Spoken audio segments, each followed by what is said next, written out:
আসসালামু আলাইকুম প্রিয় শিক্ষার্থীরা, আজকে আমি ক্যালকুলাসের টেনজেন্ট এবং নরমালের অঙ্ক নিয়ে আসছি। টেনজেন্ট এন্ড নরমাল, আর একটা হচ্ছে স্পর্শক, একটা হচ্ছে আমাদের অভিলম্বের সমীকরণ। স্পর্শকের সমীকরণ হচ্ছে x - x1 তাদের ডেরিভেটিভ, অর্থাৎ x এর ডেরিভেটিভ, y - y1 এবং তাদের ডেরিভেটিভ। এই দুইটা সূত্র আমাদের এই অঙ্কের জন্য খুবই গুরুত্বপূর্ণ এবং এই দুইটা সূত্র দিয়ে আমরা ম্যাক্সিমাম ম্যাথগুলো করব। তো ফার্স্টে যে কোশ্চেনটা আছে সেটা হচ্ছে y x - 2 x - 3 x + 7 = 0 বক্ররেখাটি যে বিন্দুতে x অক্ষকে ছেদ করে সেই বিন্দুতে স্পর্শক এবং অভিলম্ব সমকোণ নির্ণয় করতে হবে। তো ফার্স্ট আমাদের দেওয়া আছে, সেটা আমরা লিখব। দেওয়া আছে আমাদের কি দেওয়া আছে? দেওয়া আছে y = x - 2 x - 3 x + 7 হচ্ছে 0। আচ্ছা, যেটা দেওয়া আছে সেটাকে আমরা কি করতে পারি? 1 নং সমীকরণ লিখতে পারি। এখন y = 0 বিন্দুতে আমরা কি করব? আমরা এখানে x এর মানটা বের করব। তো y যদি আমরা 0 ধরি, x এর মান কি হবে? এটা 0, এটা টোটালটা 0 হয়ে গেলে এই টোটালটা 0 হয়ে গেলে আমাদের থাকতেছে কত? x minus x + 7। তো এখান থেকে আমরা পাচ্ছি x হচ্ছে, এখানে লিখে দিই 0 - 7 এত 0, বা এখান থেকে আমরা পাচ্ছি x + 7। এখন 1 নং রেখাটা যেহেতু x অক্ষকে কি করতেছে, তাহলে এখান থেকে যে সমীকরণটা পাচ্ছি সেই সমীকরণটা হচ্ছে আমাদের 7, 0। তাহলে এই 1 নং সমীকরণটা, অর্থাৎ 1 নং রেখাটি, 1 নং বক্ররেখাটি x অক্ষকে 7, 0 বিন্দুতে স্পর্শ করে, বিন্দুতে ছেদ করে, 0, 7 বিন্দুতে ছেদ করে। তাহলে এখানে x এর আমরা পাচ্ছি কত? 7, আর y এর পাচ্ছে 0, এই জন্য 7, 0। ঠিক আছে। এরপর আমরা যেটা করব, তা আমরা ধরি,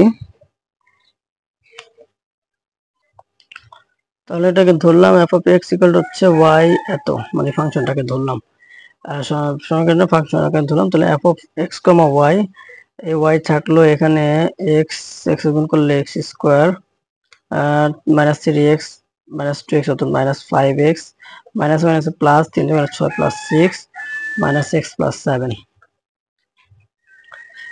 তো এখন এখান থেকে আমরা কি করতে পারি? এখন আমরা f of x, অর্থাৎ x এর সাপেক্ষে যদি আমরা এই ফাংশনটাকে অন্তরীকরণ করি, তা আমরা পাচ্ছি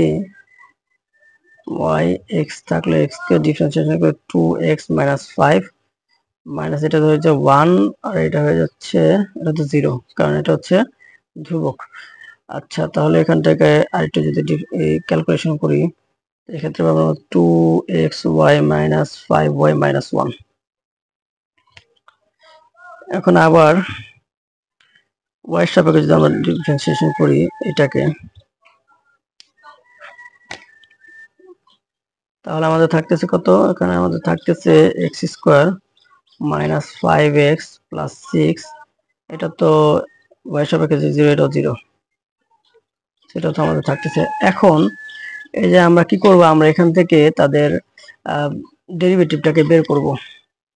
তাহলে আমরা যে বিন্দুটা পেয়েছিলাম 7, 0 বিন্দুতে, 7, 0 বিন্দুতে আমাদের এই যে f of x এবং f of y এর যে মানটা আমরা যদি বের করতে চাই, তো সেক্ষেত্রে f of x এর মান যদি আমরা বের করি, এখানে যদি আমি x এর মান 0 এই বসাই, x এর মান কত বসাবো? x এর মান বসাবো আমরা 7 এবং y এর মান 0, তাহলে এই টোটালটা কি হয়ে যাচ্ছে? 0 হয়ে যাচ্ছে, এটাও 0 হয়ে যাচ্ছে, তাহলে থাকতেছে -1। এবং f of y এর মানটা এখানে যদি আমি কি করি, x এর মান 7 বসাই আর y এর মান 0 বসাই, তাহলে 7 × 7 = 49, আর হচ্ছে এখানে 5 × 7 = 35, তাহলে 49 আর হচ্ছে 35 + 6 করলে কত হবে? আমাদের 20। তাহলে এই দুটা আমাদের খুবই গুরুত্বপূর্ণ, কারণ আমাদের সূত্রের মধ্যে এই দুটা মান লাগবে। সো এই দুটা মান আমরা একটু পরে করব। তো এত বিন্দুতে স্পর্শকের সমীকরণ যদি আমরা বের করতে চাই, তাহলে 7, 0 বিন্দুতে স্পর্শকের সমীকরণ, খেয়াল করুন স্পর্শকের সমীকরণগুলো আমি লিখে রাখছিলাম আগে। এক্স মাইনাস এক্স ওয়ান এবং এক্স এর derivative plus y minus y one, sorry এখানে ওয়াই ওয়ান হবে, ওয়াই মাইনাস ওয়াই ওয়ান এবং তাদের ডেরিভেটিভ। তাহলে x minus x one, x minus x one বলতে 7 এবং তার ডেরিভেটিভ হচ্ছে minus one, plus y minus y one, তো ওয়াই ওয়ান হচ্ছে 0, তার ডেরিভেটিভ 20 ইকুয়াল টু 0। সো এটাকে যদি আমরা ক্যালকুলেশন করি, তো ক্যালকুলেশন করে কি থাকতেছে, minus x plus 7 plus 20y equal to হচ্ছে 0। এটাই যা নির্ণয় স্পর্শকের সমীকরণ। এখন আমরা অবিলম্বের সমীকরণ বের করব। 7,0 বিন্দুতে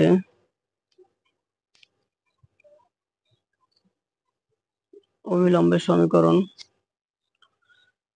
সমীকরণটা কি ছিল, x মাইনাস এক্স ওয়ান তাদের ডিভাইড বাই এত, আচ্ছা x মাইনাস এক্স ওয়ান হচ্ছে 7 ডিভাইডেড তার ডেরিভেটিভ হচ্ছে minus one, y minus y one তার ডেরিভেটিভ হচ্ছে 20। তাহলে এটাকে আমরা ডিফারেন্সিয়েশন করলে আমরা কোনাকুনি করব, 20x মাইনাস 7 দুগুণ 14 140 ইকুয়াল হচ্ছে মাইনাস y 0। তাহলে এটাকে যদি টাক পিস করে নিই তাহলে একটু সুন্দর হচ্ছে, 20x মাইনাস হচ্ছে প্লাস y মাইনাস 140 ইকুয়াল হচ্ছে 0। তাহলে যা নির্ণয় অভিলম্বের সমীকরণ।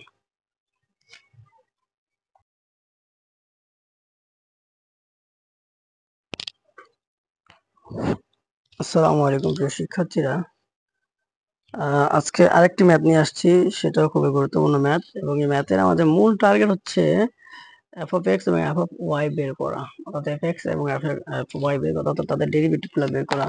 তা আমাদের যে কোশ্চেনটা আছে সেই কোশ্চেনটা হচ্ছে x square plus 2y square equal to হচ্ছে 3 বক্ররেখা 1, -1 বিন্দুতে স্পর্শক এবং অবিলম্বের সমীকরণ নির্ণয় করো। তাহলে আমরা এটাকে বের করার পরে এটা যে 1 এবং -1 বিন্দুতে যায় সেই স্পর্শকের সমীকরণগুলো আমরা লিখব। তো খুবই সহজ, ধরি আমরা F of x equal to হচ্ছে এই সমীকরণটা। তো এর আমরা কি করব, সুতরাং x এর সাপেক্ষে যদি অন্তর্গ্রহণ করি তাহলে এটা হচ্ছে আমাদের 2x, আর এটা মাইনাস, সরি এটা হচ্ছে -3। তো -3 x এর সাপেক্ষে করার কারণে এটাও 0 0। এবং আমি যদি y এর সাপেক্ষে করি তো কি হচ্ছে আমাদের 4y। তো এই স্কোয়ারটা সামনে চলে আসবে, তাহলে 2 2 4 4y, আর এটা তো 0। আচ্ছা এখন আমরা কি করবো, এখন আমরা দেখতেছি 1 -1 বিন্দুতে, আমরা এখন বের করবো হচ্ছে 1 -1 বিন্দুতে আমাদের f of fx x, y equal to আমরা কি পাচ্ছি, এখানে যদি আমি 1 বসাই তাহলে হয়ে যাচ্ছে 2, এবং সেম fy x, y এখানে যদি আমি -1 বসাই তাহলে আমাদের এখানে আস্তে আস্তে, মানে যেহেতু y এর মান হচ্ছে -1, তো এখানে যদি আমি -1 বসাই তাহলে আমাদের আস্তে আস্তে কত, -4। সো এখন আমরা এই 1, -1 বিন্দুতে আমরা কি করব, স্পর্শকের সমীকরণ বের করব। তো স্পর্শকের সমীকরণ তো একদম সহজ, আমরা জানি x মাইনাস এক্স ওয়ান তাদের derivative plus y minus one তাদের ডেরিভেটিভ আমরা লিখব। তাহলে x মাইনাস এক্স ওয়ান মানে হচ্ছে 1, তাদের ডেরিভেটিভ আমরা পেয়েছিলাম 2, এটা ডেরিভেটিভ আমরা পেয়েছিলাম কত, 2 পেয়েছিলাম, plus y minus y one, তাহলে মাইনাস আর মাইনাস হয়েছে +1, এবং এটা ডেরিভেটিভ পেয়েছিলাম আমরা -4 ইকুয়াল টু হচ্ছে 0। তাহলে এটাকে করলে হচ্ছে 2x minus 2 plus -16 -4 equal to হচ্ছে 0। এখান থেকে আমরা পাচ্ছি কত, 2x মাইনাস 4y, তো 4y ছিল না, সরি সরি সরি, তো 4y 16 না, 4y মাইনাস 4, তাহলে -2 -4 হয়ে গেছে -6 ইকুয়াল টু 0। এখানে আমরা আরেকটু কাজ করতে পারি, যদি 2 কমন নিয়ে নিই তাহলে x minus 2y minus 3 equal to 0। এ হচ্ছে আমাদের এ হচ্ছে স্পর্শকের সমীকরণ। তাহলে আমাদের অভিলম্ব সমীকরণটা কি ছিল? তাহলে আবার তো আমরা এখন কি করব, 1, -1 বিন্দুতে অভিলম্ব সমীকরণ বের করব। অভিলম্বের সমীকরণ, তো অভিলম্বের সমীকরণ ছিল আমাদের x - x1, x - x1 divided by তার হচ্ছে কি বলে এটাকে, ডেরিভেটিভ অর্থাৎ 2 ইকুয়াল টু হচ্ছে y মাইনাস, তো মাইনাসে -1 আর হচ্ছে minus minus plus 1 divided by তার ডেরিভেটিভ হচ্ছে। এখান থেকে এটাকে যদি আমি একটু ক্যালকুলেশন করি তাহলে মাইনাস একে কোনাকুনি গুণ দিই, 4x + 4 ইকুয়াল টু 2y +2। এখন এখান থেকে ক্যালকুলেশন করে আমরা যা পাচ্ছি সেটা হচ্ছে 2x - y +y equal to +y - 1 equal to 0, যা নির্ণয়ে